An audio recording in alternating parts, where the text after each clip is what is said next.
মেয়েরা যারা মাথায় কাপড় দেয় না, বিশেষ করে মেয়েরা হিজাব যারা করে না, কিয়ামতের ময়দানে এই মেয়েদের এক একটা চুল এক একটা সাপ হয়ে তার শরীরে তার মাথায় দংশন করতে থাকবে। নাউজুবিল্লাহ। বড় কঠিন বিষয় ভাই। নামাজ পড়া ফরজ, রোজা করা ফরজ, হজ করা ফরজ, যাকাত দেওয়া যেমন ফরজ, পর্দা করা ছেলেদের এবং মেয়েদের তেমনই ফরজ।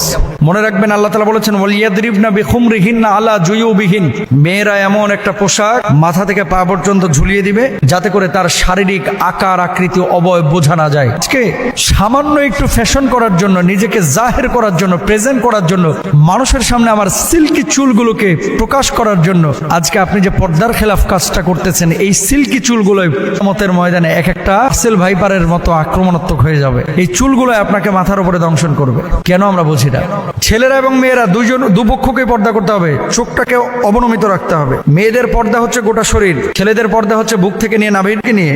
মেয়েদের পর্দা তো পুরো শরীর, আর ছেলেদের পর্দা হচ্ছে নাভি থেকে নিয়ে হাঁটু পর্যন্ত। এই অংশটা যদি এক চুল পরিমাণ কেউ খোলা রাখে, আল্লাহর আদালতে দাঁড়াইতে হবে। তো মেয়েরা মুখমণ্ডল, হাতের তালু, পায়ের পাতা এগুলো বাড়ির মধ্যে খোলা রাখতে পারে, আর বাইরে চেষ্টা করবে পুরো হিজাব মেনটেন করে তার সৌন্দর্য করে প্রদর্শন না হয়। ছেলেরাও চক্ষুকে অবনমিত রাখবে, তার লজ্জাস্থানকে ঢেকে রাখবে। এমন কোনো প্যান্ট ছেলেরাও মেয়েরা ব্যবহার করবে না যেটা জড়সড় শারীরিক আকার আকৃতি বোঝা যায়, ফিজিক্যাল স্ট্রাকচারটা বোঝা যায়।